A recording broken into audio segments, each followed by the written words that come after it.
Heart is not trying to say anything, it is just trying to make sure every part of the body gets the nourishment of blood flow. So it's your brain speaking in different tongues. So before you invest this life into something, you must look whether today if I invest my life into this, after 25 years, will it still mean a lot to me? After 50 years, will it still mean a lot to me? At the end of my life, if I turn back and I look, will I be proud of this or will I be ashamed of what I'm doing right now?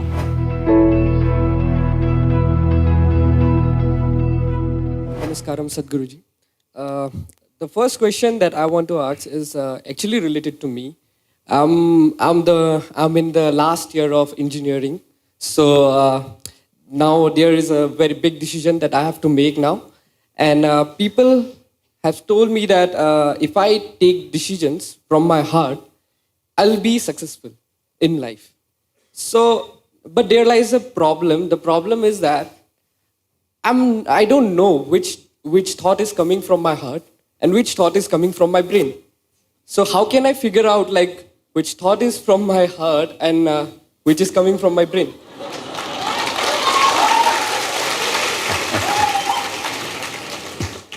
The heart makes only two sounds, lub-dub.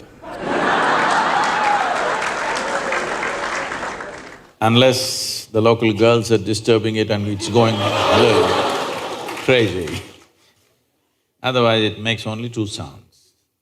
Rest of the noise is all coming from your head. This idea that something comes from the heart, something comes from the brain, it's metaphoric, but unfortunately a whole lot of people are taking it literally. There was a time in many parts of the world, particularly in Arabia, the medical science in Arabia believed the blood is pumped from the liver. You might have heard Urdu sayings about Kalija, have you?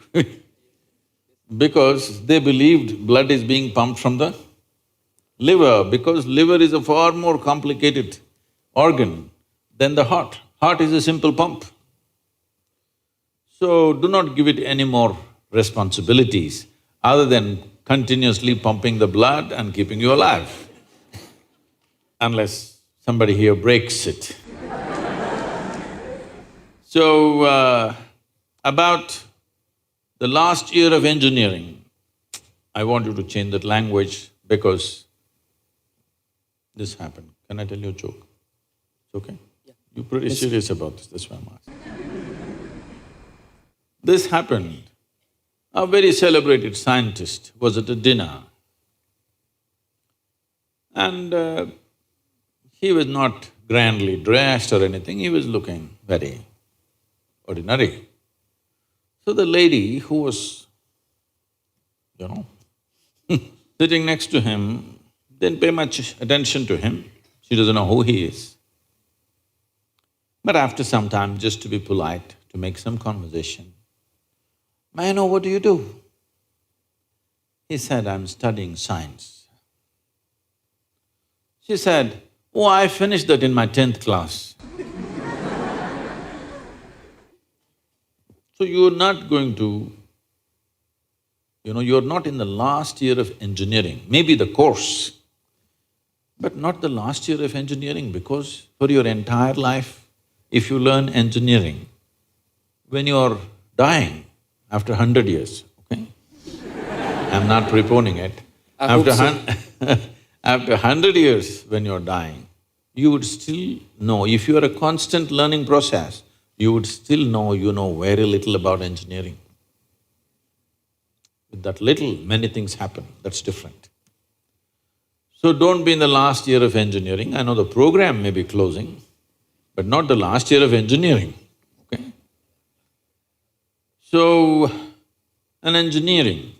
essentially engineering means to have things the way we want. Yes? When we say this building is well engineered, I'm not saying that. If we say this building is well engineered or an automobile is well engineered, what it means is it's functioning the way we want. Yes? Of all the pieces of engineering on this planet, of many pieces of engineering, a tree is a fantastic engineering, even a mountain is fantastic engineering because it stood there for 1,000,000 years. That means it must be good engineering, isn't it? Yes? Something that stands there for 1,000,000 years must be well engineered. Of all this, the most sophisticated piece of engineering is human mechanism, isn't it so? Hello? Most sophisticated of all the pieces of engineering. Now, because it's a sophisticated piece of engineering, it needs a certain level of attention, otherwise you don't figure it. Now that we gave you such a highly, high-tech piece of engineering, I'm asking you, did you read the user's manual? I think there is no user manual for now. How can they make such a fantastic piece of engineering without a user's manual? Maybe it doesn't come with a booklet attached to your neck when you were born. But indications must be there, isn't it, how to use it? Huh? Is it true somebody who's an athlete or a gymnast or someone else like that learns to use their body than a whole lot of other people? Yes? Obviously, at least one aspect of the physical engineering of the body, they seem to have read the user's manual about the physical aspects. Is it true certain people are able to use their mind better than others?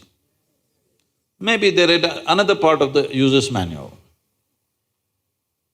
So, now with this heart manual and the brain manual, see, the problem is most people are prejudiced against the brain. This is a question that always comes to me, Sadhguru, I want to meditate but thoughts are coming. The common question everywhere. I ask them, see, I'll make you meditate.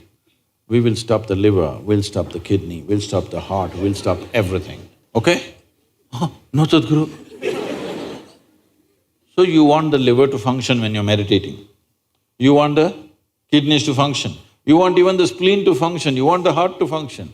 But you don't want your brain to function for some reason. This is simply because brain is a new equipment that you got in the evolutionary process. This level of cerebral development happened more recently compared to the other systems. If you cut open any mammal, they all have all these parts, isn't it? Every part that you have here, all of them have. Even if you open a frog, most of you, you're biology department. Even if you open a frog, almost everything that you have, he also has, isn't it? It is only… the big difference is only the cerebral development, which is a more recent happening. Because it's a more recent happening, most people have not figured how to handle it. So, user's manual is very important. You don't read a user's manual just before you discard the machine. You read it in the first few days, isn't it? Hello? If you buy a phone, do you want to read the user's manual in the first 3 days or after 3 years when you're throwing it away? First 3 days, isn't it? So, knowing how this functions is very important. Never did ever heart generate any thought or intention.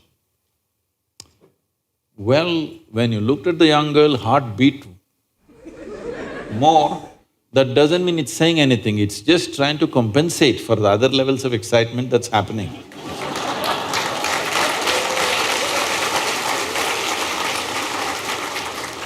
The heart is not trying to say anything, it is only compensating, you need more blood, so it's pumping little harder. That'll happen even if you run up the staircase. Yes? What happens to you little panting when you fall in love also happens physiologically when you run up a staircase, yes or no? Fear also does that to a whole lot of people. So, heart is not trying to say anything, It is just trying to make sure every part of the body gets the nourishment of blood flow. So it's your brain speaking in different tongues. What's your native language? What's your mother tongue? Asmis. So, because when you know 2, 3 languages, sometimes it gets confused, sometimes it speaks in English, sometimes in Assamese, sometimes in something else. So you're thinking different people are speaking, heart is speaking, mind is speaking, no. There is thought and there is emotion. People think these two things are saying different things. They're not saying different things. The way you think is the way you emote, isn't it so? Right now, if I think, oh, she's the most wonderful person on the planet, I just have to think. Then my emotions become sweet towards her. Now I think she's the most horrible creature on the planet. Now my emotions become nasty. Yes or no? I cannot think she's horrible and have sweet emotions. I cannot think she's wonderful and have nasty emotions, isn't it so? But today I thought she's the most wonderful person and my sweetness was flowing. Suddenly she did something tomorrow that I don't like. I think she's horrible. Thought is agile, it changes direction just like that. Emotion is little sappy. It takes time to turn around. So that period, you struggle as if there are 2 dimensions of thing happening. Because thought is saying one thing, emotion is still going sweet, because it takes time to become nasty. Everybody struggles, but it catches up or no after some time? Hello? Today you thought she's wonderful, sweetness was flowing, tomorrow she did something you don't like, you thought she's horrible. The thought is clearly saying she's horrible, but emotions are struggling because they can't turn quickly. They take time to turn. But after a week or 10 days or 2 months, depending on how deeply you're engaged, after some time, emotion catches up with the thought. Emotion also says, yes, she's horrible, so let's be nasty to her. So, they're not speaking different languages. One is agile, another is little slow in its corners. So, it looks like they're speaking different languages. When it comes to what you want to do, you must think clearly, it's very important. Thinking clearly means, the question is not about what will get me this, what will get me that. Is your life precious to you? All of you, I'm asking. Your life, is it precious to you? Yes. So before you invest this life into something, you must look whether today if I invest my life into this, after 25 years, will it still mean a lot to me? After 50 years, will it still mean a lot to me? At the end of my life, if you turn back and I look, will I be proud of this or will I be ashamed of what I'm doing right now? Doesn't matter what other people say.